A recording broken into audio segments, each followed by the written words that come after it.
로고스 아카데미 70번째 70과 오늘은 사도행전 18장 23절부터 19장까지 보겠습니다. 사도행전 11번째 예수님의 등인된 삶에서 18장 23절부터 19장으로 보는데요. 이제부터 우리가 볼 장면은 이제 바울 사도의 선교팀의 3차 선교 여행이 되겠습니다. 지난주까지 우리는 1차, 2차에 대해서 다뤘고 이제 잠시 안식의 기회를 가진 바울과 그 선교팀이 3차 선교 여행을 떠났는데 지도를 보시면요. 위성 사진을 갖고 왔는데 이렇게 보면 3차 선교 여행이 되겠습니다.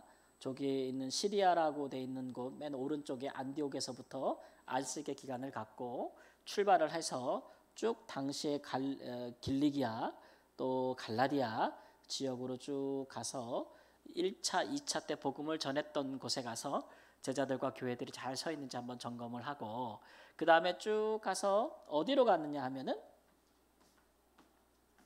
우리가 1차, 2차 때는 이렇게 해서 이리로 올라갔잖아요. 그죠?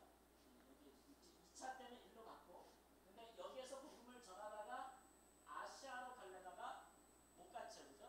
그래서 저 북쪽으로 가서 드로아로 가서 마게도냐 그리스로 넘어갔잖아요. 2차 선교행은 마게도냐 그리스로 간 건데 근데 3차는 여기에 와서 드디어 2차 때 가지 못했던 아시아로 갑니다. 그래서 아시아의 대표적인 중요한 도시, 중심 도시라 할 수 있는 에베소죠. 2차 선교 여행을 마지막으로 마감할 때 바울 사도가 그의 선교팀 중에 한 팀을 에베소에 미리 남겨뒀죠. 그리고 자기는 에베소에서 배 타고 바로 갔습니다. 가이사랴로 가서 안디옥으로 갔는데요. 그 남겨놓은 그 선교팀 일원이 누구였어요? 아굴라와 브리스길라. 에베소에 딱 남겨두고 정탐하라는 식으로 남겨두고 본인은 2차 선교행을 마치러 갔다는 거죠.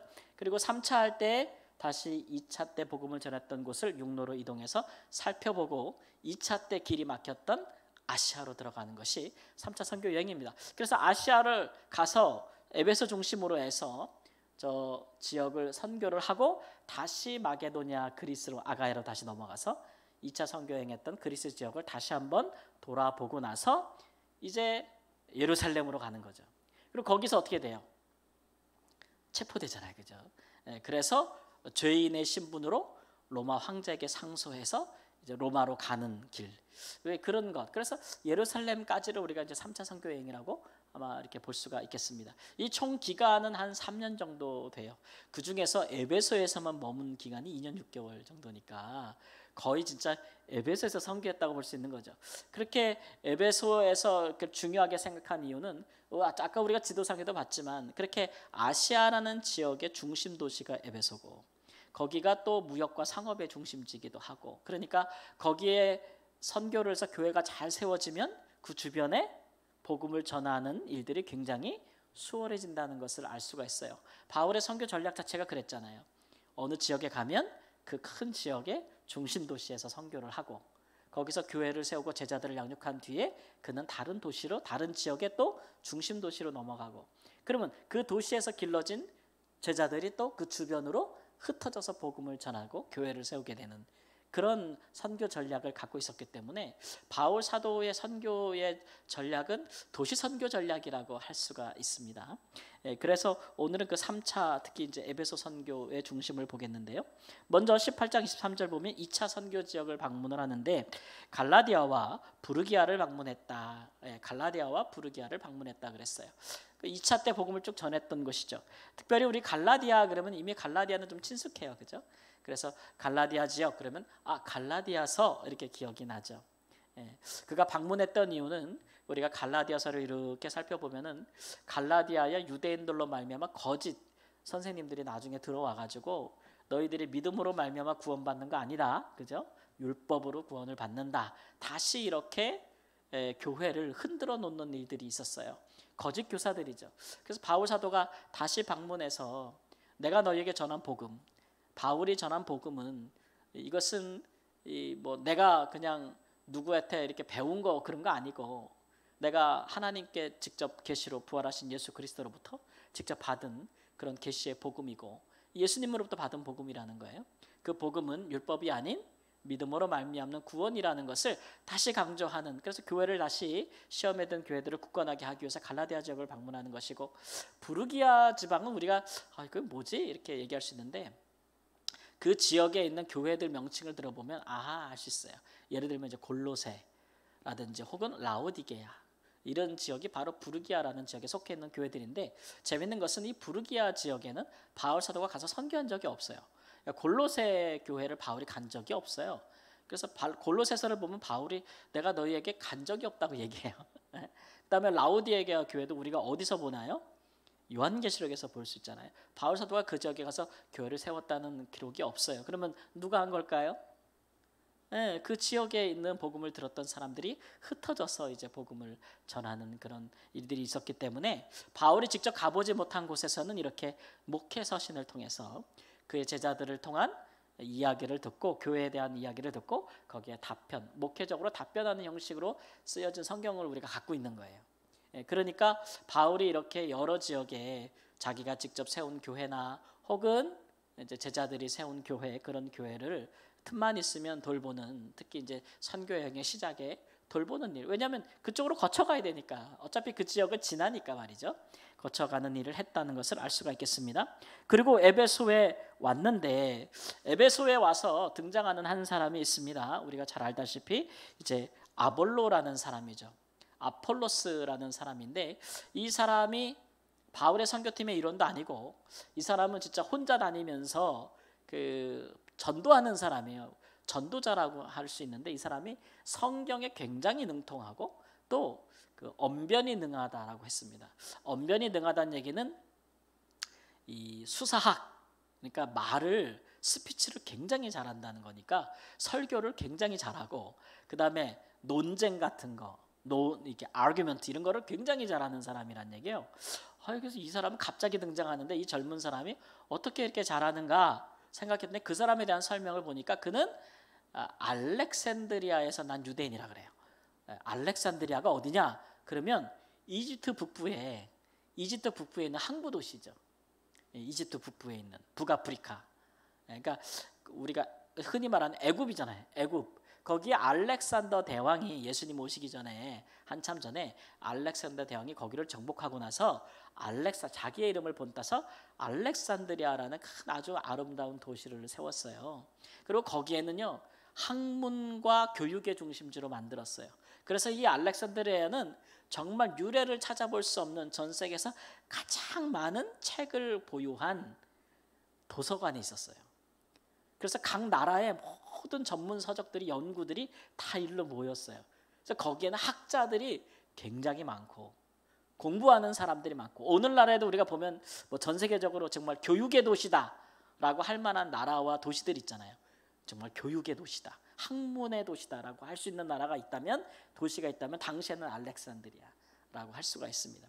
거기에서 어떤 일이 있었냐면은, 거기에서 구약 성경을 당시에 많은 사람들이 사용하고 있는 헬라어, 지금 바울이 다 그렇게 지역 다니면서 선교할 때 어떤 언어를 썼겠어요? 유대인들은 아람어나 히브리어를 썼겠지만, 다른 지역에는 이방인들은 다 헬라어, 즉 그리스어를 썼잖아요.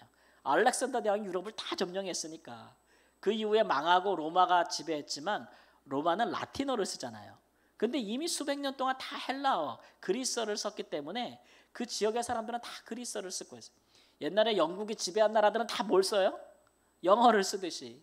이게 다 그런 결과물이에요. 이게 정복자들의 그 결과물인데, 당시에 다 헬라어를 썼어요. 근데 유대인들이 당시 전 세계에 다 흩어져 살았잖아요. 어디 가나 다 유대인들이 있어서 그 나라 그 지역에서 회당을 건립하고 거기서 구약 성경을 가지고 그들이 배우면서 그렇게 공부를 하고 그 말씀대로 살려고 노력했단 말이에요. 그런데 우리나라도 그렇지만, 부모들이 가서 다른 나라 타국에 가서 살면 부모들은 한국말을 안 잊어버리겠죠. 근데 거기서 나란 자녀들, 또 자녀들, 아무리 어릴 때부터 말을 가르치고 한다 하더라도 부모들만큼 해요? 못해요. 자꾸 잊어버려요. 우리 애들도 보면은 저희가 한국말을 잊어버릴까 봐 말라위에서 저희 집사람이 한국어 학교를 열었어요. 그래서 교장 선생님을 오래 했어요. 저희 집에서 한 10명 되는 어린이를 모아서 10년 동안 가르쳤어요. 한국의 한글 교재를 가지고 계속 잊어먹지 말라고. 가르쳤거든요. 그러니까 저희 애들 보면 한국말을 잘하는 거예요. 선교사님 자녀들 치고 되게 잘하는 거예요. 근데 자기들이 진짜 잘하는 줄 알아. 근데 뭘 못해요? 글을 못 써요.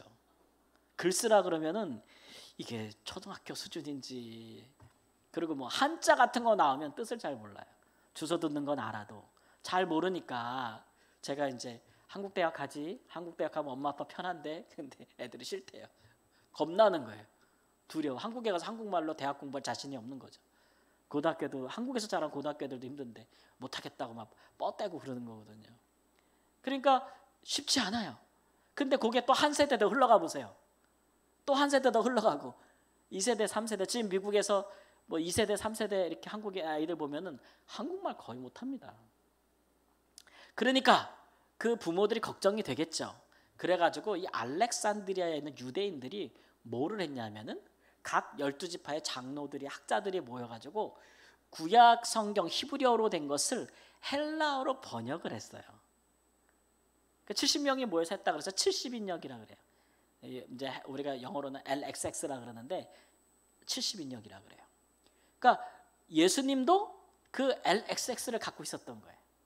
히브리어로 된 성경은 한 권으로 묶였기보다는 각 회당마다 하나의 두루마기로, 이사여서 그러면 가서 갖고 오면은 이사여서 두루마기, 그렇죠? 이렇게 각 권씩 있었단 말이에요. 근데 이 구약 성경을 전문 학자들이, 유대인 학자들이 다 당시에 그리스어로, 헬라어로 번역을 했단 말이에요. 그래가지고 배포한 거예요. 이스라엘에도 각 나라에는 모두 유대인. 그래서 그 성경을 다 갖고 있었어요. 그 다 갖고 있었던 거예요. 그래서 우리가 심지어 신약 성경에서 예수님께서 이렇게 구약 말씀을 언급할 때 보면은 구약에 기록된 히브리어 기록하고 좀 달라. 예수님께서 쓰신 구약의 인용이. 그러면 예수님이 어디를 인용하신 거예요? LXS 70인 번역본을 인용하신 것으로 우리가 확인이 되고 그래요. 그러니까 예수님 당시 사람들이 다 이걸 봤구나, 이런 것들을 알 수가 있는 거죠. 그러니까 바울 사도도 선교하러 가면은 회당에서 이제 그런 성경이 가르쳐지고 있었다, 읽혀지고 있었다는 걸 알고 있는 건데, 근데 그런 지역이 어디라고요? 알렉산드리아. 근데 성경에서 아볼로에 대해서 배경이 없고 그가 알렉산드리아 출신 유대인이라는 것만 이야기하고 굉장히 학자적이며 잘 가르치고 아주 그 수사학이 뛰어나다는 걸로 봐서 그가 알렉산드리아에서 계속 자란 것이 아닌가. 그래서 거기서 뭐에 정통한 거예요? 성경에 정통한 거예요.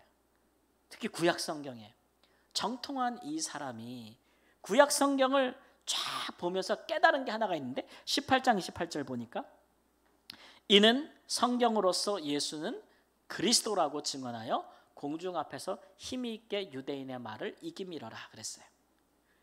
이렇게 하기 전에 이거는, 이 말씀은 그가 에베소에서 아굴라하고 브리스기라를 만나서 그들에게서 더 배운 후에 그가 성경으로서 예수는 그리스도라고 증거한 거예요. 그러니까 그 전에 보면은 아볼로는 이미 전도하고 있었어요. 근데 뭘 전도하고 있었냐면 성경에 보니까 그리스도가 누구냐에 대해서 증거하고 있는 거예요. 그리스도가 누구냐. 근데 예수님 당시에도 많은 사람들이 예수님을 그리스도 메시아로 인정하지 않았던 이유가 뭐냐고 제가 말씀드렸는데, 뭐냐면 구약 성경에서 메시아가 오시면 이럴 것이다 라고 하는 것들을 제대로 모르는 거예요. 구약 성경을 제대로 안 보는 거죠. 그리고는 외식에 빠져가지고 그저 메시아 그러면 왕, 권위가 있고 능력이 있고 높은 신분이고 화려하며 다윗과 같은 왕, 이렇게만 생각을 하는 거예요. 세속적으로. 근데 구약 성경에 보면은 우리가 지금 새벽에도 마태복음 계속 보고 있지만 메시아에 대해서 예수님께서 인용하시는 구약의 성경들을 다 보세요. 뭐라 그래요? 겸손하고 고난을 받고 가난하며 뭐 이렇게 자꾸 소개가 되잖아. 다른 사람을 위하여 죄짐을 지고 고난받는 종, 노예 같은 모습으로 메시아가 등장하는데 그거 안 보는 거죠. 그러니까 예수님 당시에 성경을 가리키는 학자들이 구약 성경을 메시아에 대한 예언들을 제대로 안 보는 거예요. 다윗의 시편에 메시아에 대해 언급한 거를 안 보는 거죠. 제대로 이해를 못하고 그저 자기들의 욕심과 자기들의 정욕을 따라서 성경을 보는 거예요. 보고 싶은 것만 보는 거예요.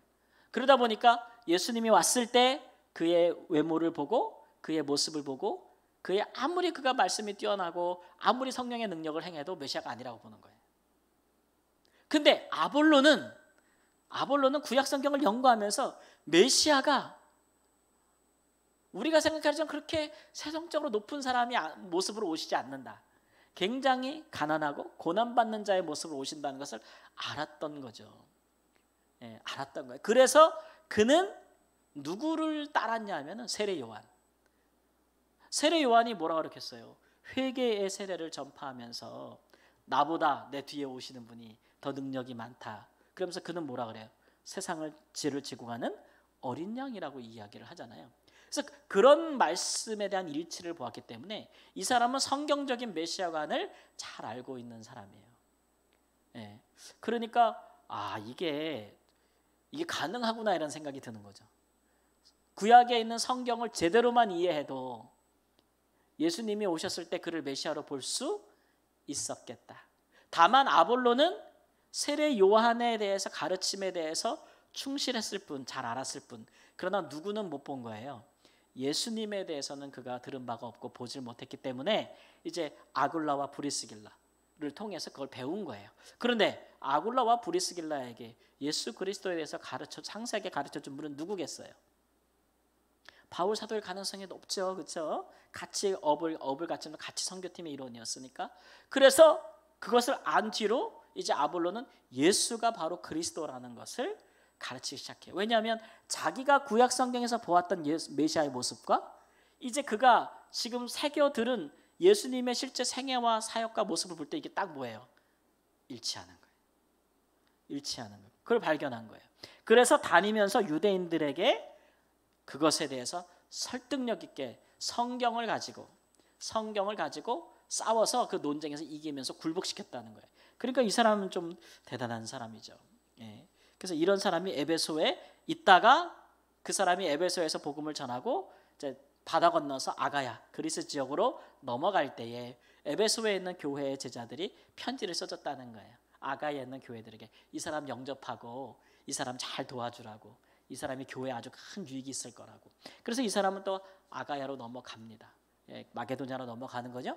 그때에 이제 바울 사도가 이제 에베소로 도착하는 거죠. 에베소에 도착해서 봤더니 이 아볼로가 복음을 전해가지고 그 요한의 세례, 회개의 세례에 대해서 알고 있는 사람들을, 제자들을 만나는 거예요. 근데 그 사람들이 아직 예수 그리스도를 믿고 그에 대한 성령 세례는 받지 못한 상태. 그래서 바울 사도가 그에 대해서 알게 되고 그 다음에 바울 사도가 그들에게 예수를 전하고 그들로 세례를, 예수의 이름으로 세례를 받게 할 때에 아볼로는 물 세례만 줬거든요. 회개하라고. 네, 예수님의 이름으로 세례를 줘서 예수님을 믿을 때에 성령을 받게 되는 일이 에베소에서 일어나기 시작했다는 거예요. 그러니까 바울 사도는 아볼로 선교사, 아볼로 그 전도자에게 굉장히 고마운 거죠. 그렇죠? 왜냐하면 이렇게 복음의 씨앗을 뿌리고 간 사람이잖아요, 그죠? 복음의 씨앗을 뿌리고 간 사람이니까 바울이 수월하게 이제 그 추수할 수 있는 은혜를 얻었다라고 하고 있는 것입니다. 내용을 보고 그 다음에 여기 이제 우리가 적용점을 하나 생각해 볼 필요가 있죠. 이 부분에서 넘어가죠. 바울의 에베소 선교도 넘어가고요. 적용점을 한번 생각해 볼게요. 아볼로가 성경으로서 예수를 그리스도로 증언했다는, 이게 이제 중요한 포인트예요. 그러니까 당시에 예수님 당시에 유대 땅에서 많은 사람들이, 특히 이제 유대의 지도자들이 예수님을 핍박하고 예수님을 죽였는데, 그들에게 우리가 허물을 찾을 수 있다면, 그들의 죄가 무엇이냐 묻는다고 한다면, 그들은 스스로 자기들이 하나님의 말씀과 율법을 가르치는 선생이라고 여기면서 정말 성경이 메시아에 대해서 말하는 것들에 대해서 잘못 알고 또 그릇되게 이해함으로써 백성들, 예수님이 왔을 때 예수님을 알아보지 못했다는 거예요. 그래서 율법 같은 것들을 자기들의 이익의 도구로 사용하고, 그렇죠? 사람들을 정죄하고 사람들을 이렇게 압박하는 수단, 비판하고 정죄하는 수단. 그래서 그 사람들로 하여금 죄책감을 심히 갖게 하고, 그럼으로써 그들에게 율법을 통해서 이익을 걷는 이게 이제 구약에서 누가 하던 일들이냐면 거짓 선지자들이 많이 하던 거잖아요. 그죠? 거짓 선자들이 많이 하던 거. 참인 하나님의 말씀을 선포하여 세례 요한처럼 진정한 회개에 이르게 하고 하나님 앞에 이렇게 돌아오게 하면 그건 참 선지자들이라 할 수 있어요. 그러나 이 사람들은 하나님의 말씀을 제대로 전하는 게 아니라 그들이 자기들의 이익을 위하여 더한 전통들, 하나님의 기록된 말씀보다 다른 전통들, 그런 것들을 많이 추가해서 그런 걸로 백성들의 어깨에 무거운 짐을 지우고 그걸 준행하지 못한다고 야단치고 정죄하고 그러면서 그들에게서 많은 헌신과 재물을 얻어내서 자기들의 부와 이익을 취하려고 했던 그런 사람들이기 때문에 그런 사람들이 이 말씀에 관하여 하나님 앞에서 정말 큰 허물이 있다는 것이죠. 그래서 그런 그들이 예수님을 알아보지 못했다는 거예요. 그러니까 그들의 큰 죄라고 할 수가 있겠죠. 그러므로서 이제 뭐 다른 신약 성경에 나오지만 이 말씀을 맡은 사람들의 책임은 정말 크다고 할 것입니다. 배우는 사람의 책임감이 더 크겠어요? 가르치는 사람의 책임감이 더 크겠어요? 당연히 가르치는 사람의 책임이 훨씬 크겠죠. 스스로 내가 선생이라 여기면서 이 선생이라고 하는 사람들은 두 가지를 조심해야 되는데, 첫 번째는 바르게 가르쳐야 되는데 바르게 가르치지 못할 때 허물이 되는 것이고, 두 번째는 자기는 바르게 가르친다고 하면서 자기는 행하지 않을 때, 그것도 또 하나의 허물이 돼요. 그렇죠? 잘못되이 가르치면 그것을 사실인 줄 알고 진리인 줄 믿고 따르는 사람들을 다른 길로 인도하는 거니까, 예수님 말씀처럼 앞을 못 보는 사람을 인도하는 격이기 때문에 그를 따르는 모든 사람들에게 범죄하는 것이고, 또 하나는 사람들에게 바른 가르치나 자기는 행하지 아니하고 자기는 죄를 지으면 나중에 많은 사람들이 실족할 거 아니에요. 그렇죠? 그러니까 그런 큰 허물이 있어요. 그렇다고 해서 선생된 자들의 그 복이 없느냐? 그러면 이런 책임만 있느냐? 그렇지는 않죠. 굉장히 큰 축복이 있죠. 그것은 뭐냐면 하나님의 말씀을 통하여 하나님에 대하여 안다는 것. 그것이 정말 큰 축복이에요. 좋은 소식을 전하고 복음을 전할 수 있다는 것. 굉장히 큰 축복이죠. 그러니까 이스라엘은 그런 면에서 이방인들에게 축복인 셈이고, 그렇죠? 먼저 믿은 사람들은 그런 면에서 나중자들에게 축복인 것이고, 부모는 그런 면에서 자녀들에게 얼마든지 축복의 복이 될 수 있는 사람들이잖아요. 복의 근원이 될 수 있는 사람들이죠. 근데 그거 잘 안 하면 어떻게 되는 거예요? 복이 될 것이 복이 안 되는 거예요. 복이 될 것이 복이 안 되는 거예요. 그런 것들이 굉장히 중요하다라는 것을 우리가 한번 살펴볼 수가 있습니다. 그 말씀이 들어가면, 바른 말씀이 들어가면 성령은 역사하는 거죠. 성령은 역사하는 거예요. 그런 이 영적인 원리들을 우리가 참 중요하게 생각할 필요가 있어요. 하나의 적용점이라고 보고, 오늘날 하나님의 말씀이 바르게 선포되어지는 시대가 되고, 또 그렇게 전하는 자들이 세움을 받고 곳곳에서 강단에서 참으로 하나님의 말씀을, 예수 그리스도의 말씀을 진실하게 전하는 자들이 자꾸 세움을 받을 때 우리 시대가 소망이 있는 것 아니겠습니까? 그런 것들을 위해서 우리가 함께 기도하고 노력해야 될 일이다라는 생각이 들죠. 그 다음에 넘어갑니다. 두란노 서원에서의 제자 사역. 바울이 3개월 동안 회당에서 복음을 전하다가 아예 작정하고 이제 두란노 서원이라고 하는 곳에서 날마다 강론을 했다, 이렇게 이야기를 합니다. 2해 동안 2년이나 그렇게 했다 그랬어요. 근데 이 에베소라는 것이, 그러니까 약간의 이게 성경을 가르치는, 복음을 가르치는 학교 같은 거를 세우니까, 이거를 어떤 분은 뭐 신학교라고 얘기다, 어떤 분은 뭐 제자 훈련 양성소 뭐 이런 얘기도 하고 하는데, 그래서 이 이름을 본따서 요즘 뭐 두란노 서원이라는 것도 있잖아요. 한국의 큰 교회에서 운영하는 그런 건데, 두란노 서원이라는 곳을 세워서 거기서 말씀을 날마다 가르쳤다. 그래서 에베소가 아시아의 중심지니까 아시아 지역에 있는 많은 사람들이 와서 그곳에 와서 말씀을 배웠다는 거죠. 그래서 일종의 이제 복음 사역자들 또는 말씀 사역자들을 양성하는 그런 아주 귀한 그런 사역을 2년 동안 했다라고 하는 것입니다. 그래서 아시아에 있는 많은 사람들이 주의 말씀을 들을 수 있는 기회를 얻었다.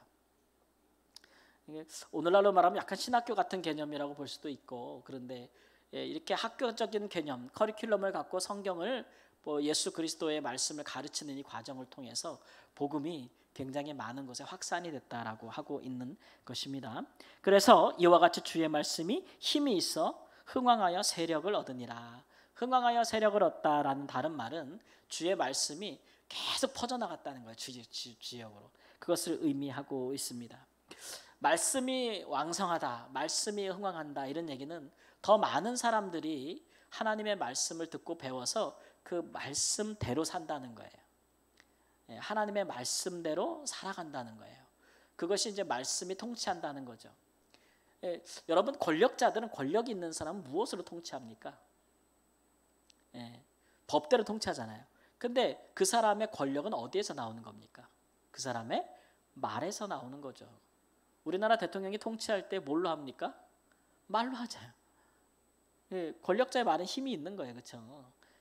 그러니까 하나님도 예수님도 말씀으로 통치하는 거예요.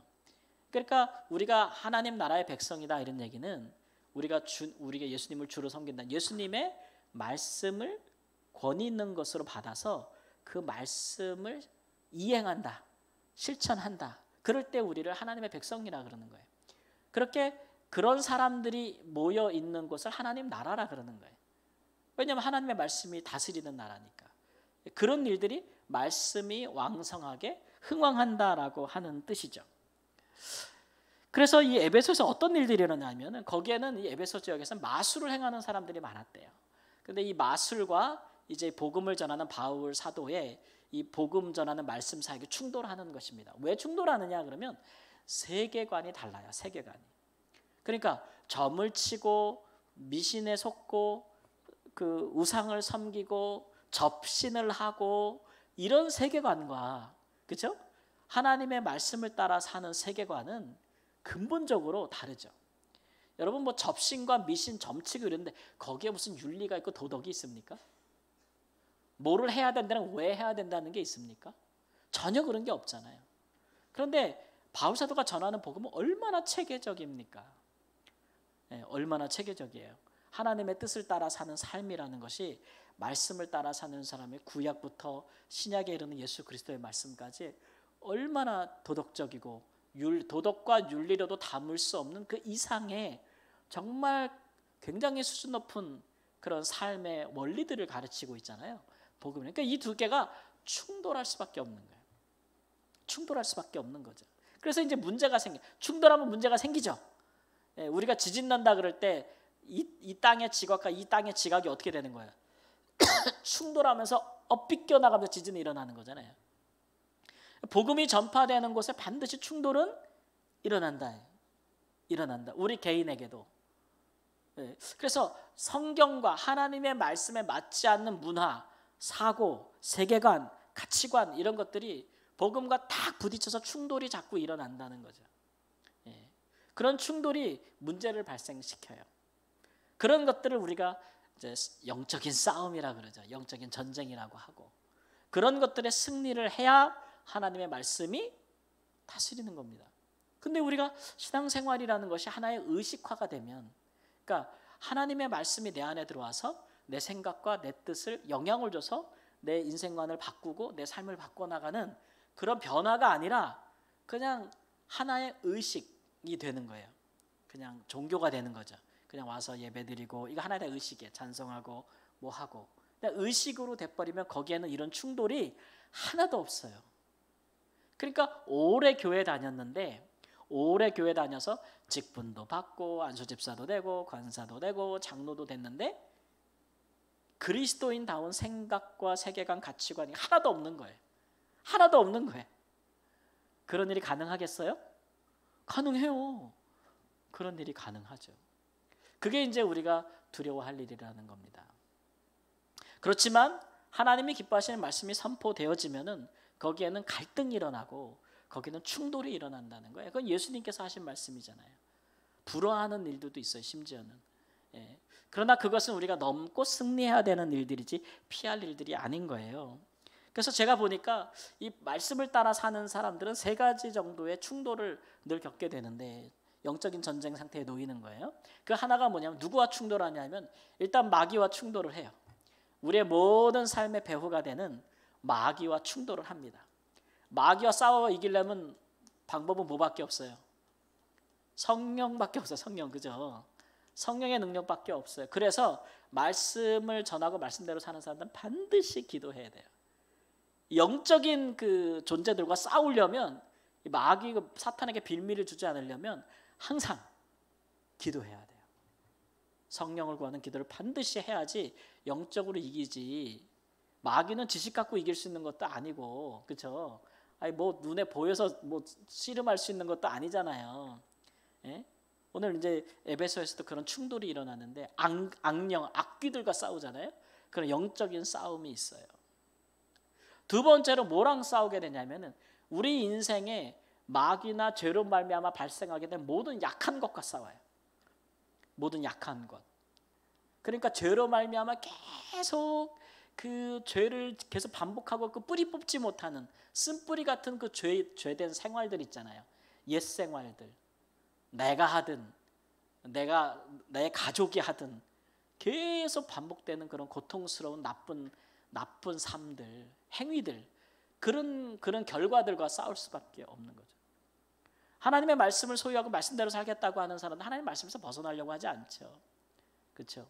그런데 이미 내가 주님을 믿기 전에, 주의 말씀대로 살기 전에 이미 내가 말씀과 부딪히는 반대되는 삶을 살았던 삶의 모습들이 있을 거 아니에요. 그런 것들과 탁 그거를 안 하게 하려면 얼마나 힘들어요. 얼마나. 예?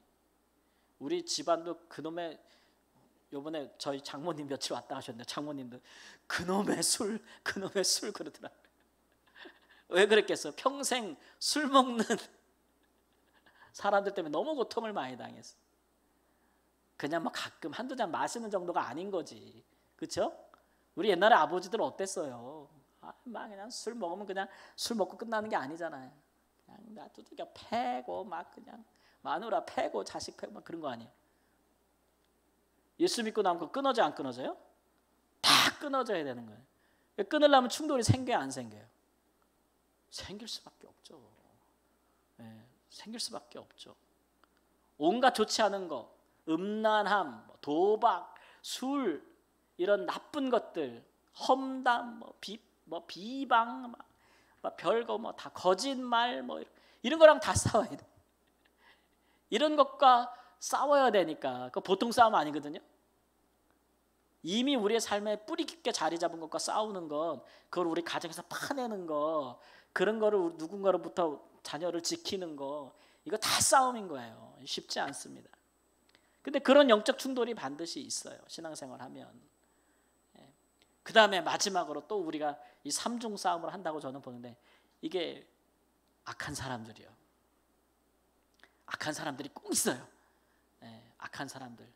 그러니까 불쌍히 여길 수는 있지만 가까이 하기는 싫은 사람 있잖아요. 안 보고 싶은 사람 꼭 진짜 나쁜 사람들 있거든요.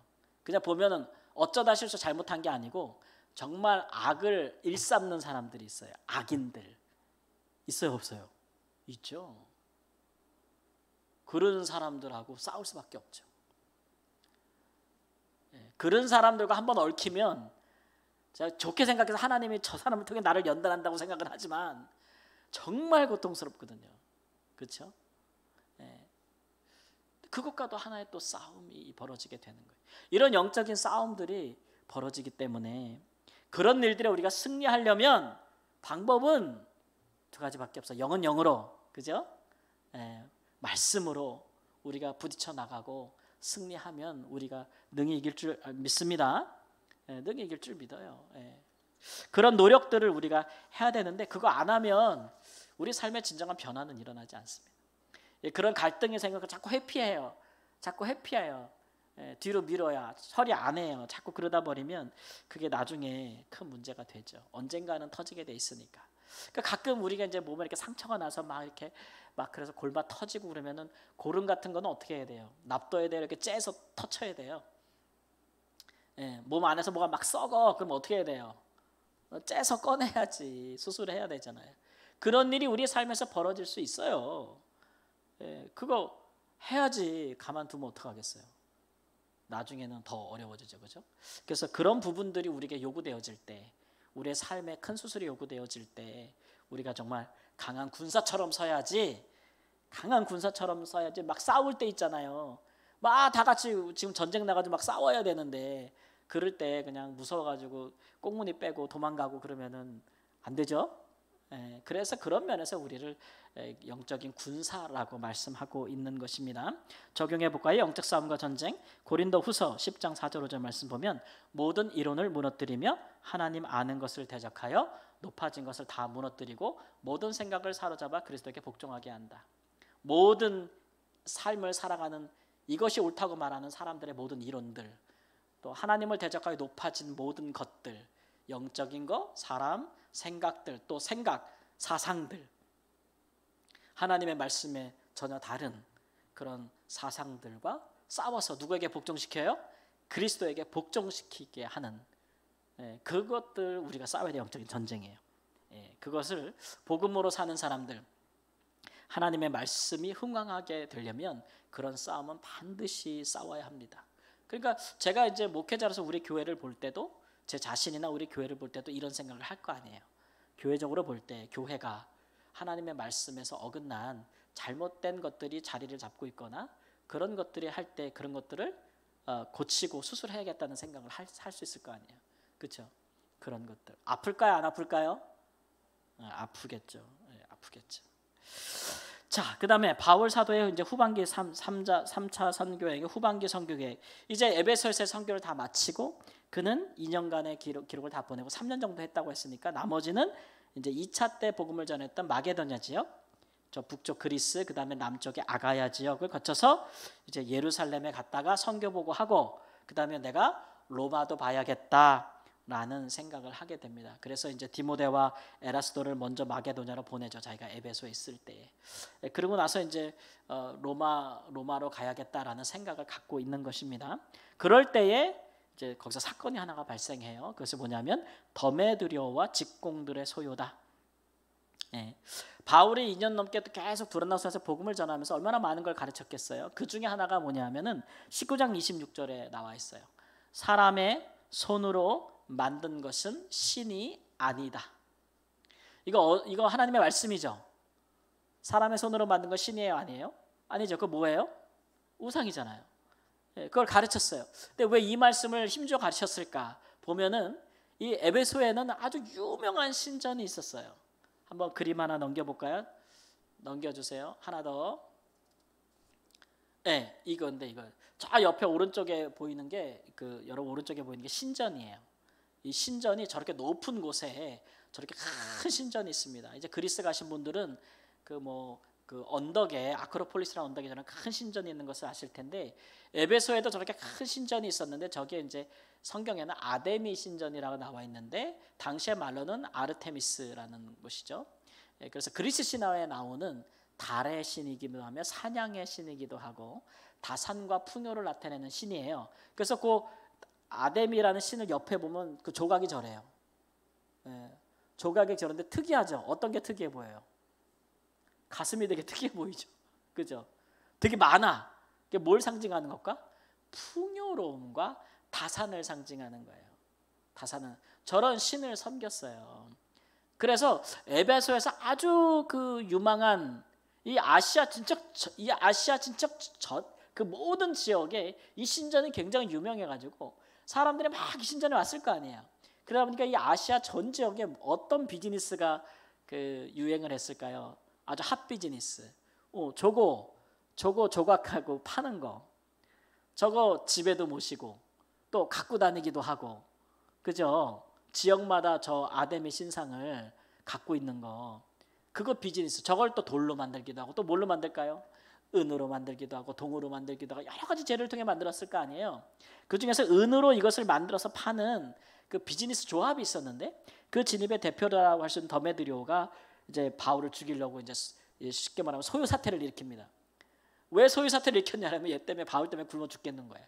바울이 두란노서원에서 사람의 손으로 만든 건 신이 아니다라고 가르쳐가지고 그 복음이 막 전해지면서 사람들이 우상을 배격하게 되고 그렇게 하다 보니까 충돌이 일어나는 거죠. 저놈 때문에 우리가 다 굶어 죽는구나. 그래가지고 이 비즈니스를 하는 사람들이 다 들고 일어나가지고 바울을 잡아 죽이려고 하죠. 근데 바울을 못 찾아가지고 바울의 동료들을 잡아서 막 때리고 막 그래요. 그래서 막 원형극장에 모여가지고 이 사람들을 막 처벌하자, 죽이고 아주 막 이런 일들을 벌립니다. 그때에 이제 그 서기장이, 그 도시의 서기장이 나와서 에베소 사람들아, 에베소시가 큰 아데미와 제우스에게서 내려온 신전지기가 된 줄을 누가 알지 못하겠느냐 그래요. 그러니까 에베소라는 시 자체가 아데미의 신전의 그 신전지기라 그랬어요. 그러니까 거의 뭐 그냥 우리가 하나님이 계신 곳, 그럼 예루살렘 이렇게 얘기하듯이 아데미 우상의 성전이 있는 곳 그러면 어디예요? 그냥 에베소 이렇게 일컬어지지 않고 굉장히 유명한 도시라는 거죠. 예, 다 우리가 안다 그런데, 근데 너희들이 지금 뭐 죽이려고 막 이렇게 막 일으켰는데 그 사람들이 진짜 잘못한 게 뭐냐, 법을 어겼냐 막 물어보니까 또 법을 어긴 건 아니거든. 그러니까 그 소유 사태를 좀 이렇게 가라앉혀라. 이거 나중에 당국에서 알면 나중에 조사하기 시작하면 너희들 곤란하다. 나중에 정 너희들이 처벌하고 싶으면 그들을 고발하든지 고소하든지 법적으로 해결할 것이지 이렇게 폭력적인 소요 사태로서 해결하지 말라고 권고합니다. 로마 관리들이. 그래서 이제 그 불법 집회를 해산시키죠. 그래서 19장 38절 40절을 보면 누구에게 고발할 것이 있으면 재판날도 있고 총독들도 있으니 피차 고소할 것이요 만일 그 외에 무엇을 원하면 정식으로 민회에서 결정할지니라. 재판을 받든지 의회에서 너희들이 고소해서 해결을 하든지 하지 이렇게 폭력적으로 사태를 벌이지 말아라 라고 해서 그 소요 사태가 가라앉죠. 그래서 바울은 거기서 이제 떠나가지고 이제 마게도냐로 가게 되는 것이에요. 그러니까 한 지역에서 오랫동안 복음을 전하고 그 복음이 많은 사람들이 믿게 되고 또 거기에 대한 성경적인 사고들을, 세계관들을 사람들이 갖게 되니까 그동안 자기들이 우상에게 빠져서 거기에 돈 바치고 뭐하고 했던 것들이 잘못됐고 그것들이 신이 아니구나 라는 것들을 알게 되니까 거기에 반발하는 세력들이 생기게 되는 거예요. 그래서 이런 것들이 충돌이 일어난다라고 하는 것이죠. 여기서 저는 이제 하나의 마지막 적용점을 꺼내는데요. 그게 뭐냐면 한번 읽어볼까요? 우상들의 우상은 뭐라고요? 맘모니즘이다. 우상들의 우상이란 얘기는 최고의 우상이란 얘기예요. 사람에게 최고의 우상은 결국 돈이라는 얘기를 하고 있는 거예요. 지금 이 더메드리오랑 그 직공들의 그 조합, 이 단체가 지금 소요 사태, 폭력 사태를 일으키는데 이 사람들이 겉으로 주장하는 것은 에베소의 아데미야 막 이렇게 소리 지르면서 막 폭력 사태를 일으키는 거죠. 소요 사태를 우리 말하면 데모 사태를 막 일으켰다는 거, 도시에서. 그러면서 바울과 그 사람들을 막 죽이려고 했다는 거죠. 겉으로 보면은 아데미를 위해서, 그들이 믿고 따르는 아데미를 위해서 싸우는 것 같아요. 근데 사실은 그게 아니에요.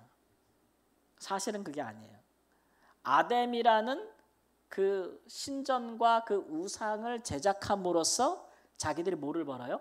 돈을 벌거든요. 근데 그 돈이 끊어지게 생긴 거예요. 예전같이 수입이 안 생기는 거예요, 사람들이. 그러니까 거기에 대해서 이들이 이제 들고 일어나는 것이기 때문에 그들의 이 소유 사태는 진정으로 그들의 믿음과 신념에 관한 게 아니에요. 신앙에 관한 게 아니고 사실은 뭐에 대한 반발이냐면 돈에 대한 반발. 전에도 그런 적이 있죠. 누군가요? 누가 그렇죠? 가다가 왜 점치는 여자. 거기도 돈 때문이잖아요. 그죠? 그렇게 해서 결국 모든 우상 숭배의 기저에는 결국 돈이라는 게 깔려 있는 거죠. 깔려 있는 거. 우상의 단점이라는 게 뭐예요? 우상은 사람이 손으로 만든 거 아니니까. 근데 그 우상이 말을 합니까? 그래서? 그리고 뭐 뜻이 있습니까? 없잖아요. 그러니까 내가 신이라고 섬기는 그 신이 나한테 말씀을 하지 않아. 말씀을 내려오는 게 없어요. 말씀이 없어요. 그러면 그분의 뜻을 내가 모르잖아요. 그러니까 통치를 받는 게 아니죠. 그냥 내가 열심으로 뭐 하는 거예요? 신으로 섬기는 거죠. 무엇을 위해서? 내게 있는 소원을 이루기 위해서 섬기는 거예요. 네, 그래서 그 열심을 보여주는 게 뭐예요? 그게 돈이에요. 그게 돈이죠. 그 열심은 그 돈으로 평가되는 거죠. 그래서 그런 일들에 앞장서는 사람들이 돈을 버는 거죠. 이게 하나의 큰 어떤 그 수익구조 체계를 이루는 건데 예수님 당시 예루살렘 성전이 그랬다는 거예요. 그걸 예수님께서 장사하는 집이라고 얘기하신 게 그런 거예요. 근데 구약에 이제 선지자들이 전파하는 말씀을 보면 선지자들은 뭐라고 그러셨어요? 구약의 성전에도 회막에도 많은 제물들을 갖고 오고 막 제사를 드렸잖아요. 11조도 바치고 막 그랬잖아요. 그런데 선지자들이 뭐라고 얘기해요? 너희들 하나님께 심판받을 거야 라고 얘기하는데 이 사람들이 왜 우리가 심판을 받냐 그러잖아요. 우리는 하나님께 열심히 제물 드리고 제사 드리고 지금 막 하고 있는데 우리가 왜 심판받냐고 얘기하니까 선지자들이 뭐라 그래요? 너희들이 하나님의 말씀을 지키지 않았다 그래요. 너희들이 살면서 하나님의 삶 가운데서 계명을 지키라 하는데 하나도 안 지켰다는 거죠. 근데 뭐는 열심히 해요? 제사나 제물은 열심히 갖다 바치는 거, 헌물은. 그러니까 하나님이 뭐라 그래요? 고맙다고 하지 않거든요. 갖다 치워버려라 그러지. 누가 너희한테 그런 걸 요구했느냐 이렇게 얘기하죠. 그래서 그런 것, 순종이 제사보다 낫다는 게 그런 말씀이잖아요. 내 말에 하나님 우리를 통치하기를 원하는 분이지 우리 마음대로 사는 것이 하나님 나라가 아니고 우리를 하나님이 원하시는 백성의 나라들로 이 말씀으로 통치하는 게 하나님 나라예요. 그게 천국이에요. 하나님 뜻대로 우리가 살아가는 것, 거룩하고 선하신 뜻대로 우리가 살아가는 것. 그게 우리 신앙의 가장 중요한 부분이죠. 그거 없는 예배와 제사는 아무 쓸모가 없어요. 그렇게 우리가 그거 안 하면서 하나님의 말씀대로 안 살면서 계속 헌금 받다 바치고 예배 열심히 드리고 막 이러면은 우리 하나님 어떤 심정이냐면 막 미치겠대요. 우리 하나님이 뭐라 그래요? 무거운 짐이래. 너희들이 갖고 오는 거. 성전 문을 나를 위하여 닫을 자가 있었으면 좋겠다. 내가 언제 너희들에게 그걸 요구하였느냐. 이렇게 나오시는 분이거든요. 우리가 하나님이 어떤 분인지를 잘 알아야 돼요. 우리가 하나님의 말씀대로 막 살면서 우리가 형통하고 복을 받아서 하나님께 감사한 마음으로 기쁨으로 드리는 건 다 하나님 받죠. 그렇죠? 하나님 다 받으시는 거예요. 기쁨으로 받으시는 거예요. 하나님이 축복하신 결과로서 감사함으로 드리는 거니까 하나님이 받지만 그러나 하나님의 말씀대로 행하지 아니하면서 하나님 앞에 무조건 이런 의식적인 것들을 한다고 우리 하나님 그거 굉장히 싫어하는 거예요. 나를 우상으로 취급한다는 거거든요. 나를 우상으로 취급한다는 거거든요. 그리고 하나님 굉장히 싫어하시는 거죠. 그러니까 우리가 믿고 우리를 구원하신 하나님은 그런 분이라는 거예요. 그런 부분에 있어서 이제 우리가 19장을 보면서 처음과 나중에 같은 결론에 이르게 되는데 결국은 뭐냐면 결국은 말씀이 굉장히 중요하다는 거죠. 하나님 나라에 있어서는 하나님은 말씀으로 통치한다는 거예요. 예수님의 말씀, 성경 말씀으로 우리가 그 말씀을 하나님의 뜻으로 여기고 잘 깨달아 알아서 그 말씀을 잘 전하는 자도 있고 가르치는 자도 있고 그릇되지 않게 하나님 말씀을 잘 가르쳐서 그것을 배워서 우리의 삶 가운데 그 말씀을 따라 사는 하나님의 백성이 되면 그게 말씀이 흥왕한다는 것이고 그렇게 될 때 거기서 마귀와 사탄이 떠나가고 그죠? 우리의 약한 것들이 고침을 받고 그 다음에 악한 자들이 권세 부리지 못하고 이런 일들이 이렇게 하나님 나라가 확확 이루어지는 역사들이 있다는 겁니다. 그러니까 그거 우리가 해야 되죠. 그 일에 따라서 우리가 치러야 할 싸움이 있다면 그 우리가 싸우는 거예요. 우리가 싸우는 거. 그건 우리가 하나님의 군사가 되는 부분이니까. 그렇게 하나님 나라가 이루어져 가야 된다. 예수님께서 그렇게 치열하게 싸우셨다는 것이죠. 그렇게 행하는 자에게 그렇게 두려워하지 않고 겸손하나 그러나 담대하게 하나님의 말씀의 통치가 이루어지기를 싸워가는 사람을 위하여 주님의 약속이 있는 거예요. 내가 너와 함께 하겠다. 너를 축복하겠다. 성령을 주시겠다. 그 다음에 모든 것들을 이기고 고치고 하시겠다는 약속들은 그런 사람들에게 주어지는 것이죠. 그러나 그런 것과 전혀 상관없이 그저 하나님을 우상대하듯이 열심으로 섬기는 자를 위하여는 하나님의 약속하신 것들이 하나도 이루어지지 않아요. 그래서 그런 부분들에 대해서 우리가 시대적으로 우리의 신앙과 한국교회나 우리 교회 여러 번 내 자신들 다 돌아보고 한번 하나님 앞에 다시 한번 우리가 우리 자신을 깨우칠 수 있는 귀한 시간이 되기를 우리 주 예수님의 이름으로 축원합니다. 아멘. 기도하겠습니다. 주님, 우리 가운데 하나님의 말씀이 왕성하게 되는 역사가 있기를 원합니다. 하나님의 말씀이 흥왕하는 일들이 있기를 원합니다. 그 일을 하나님 우리가 앞장서서 하나님 이루어가기를 원합니다. 우리 가운데 참으로 하나님이 기뻐하시는 온전한 주의 말씀이 늘 가르쳐지고 선포되어지고 우리가 배우고 듣고 하나님 새길 수 있는 은혜를 허락하여 주시기를 원합니다. 우리가 주의 말씀을 또 듣고 배우니 그 말씀대로 또 살기 위하여 기도하고 성령께서 우리에게 능력 주시고 지혜 주시니 우리가 성령의 사람이 또한 될 줄을 믿습니다. 우리가 그렇게 사는 곳에 사는 사람들이 그곳에 하나님의 나라가 임하고 마귀가 떠나가고 귀신이 떠나가고 죄가 떠나가고 옛생활이 떠나가고 악한 것들이 떠나가고 악한 자들이 떠나가는 역사가 있기를 원합니다. 약한 것들이 고침받는 역사가 있기를 원합니다. 주여, 그 놀라운 일들이 오늘 우리에게도 이루어지게 하여 주옵소서. 존귀하신 예수님의 이름으로 기도합니다. 아멘.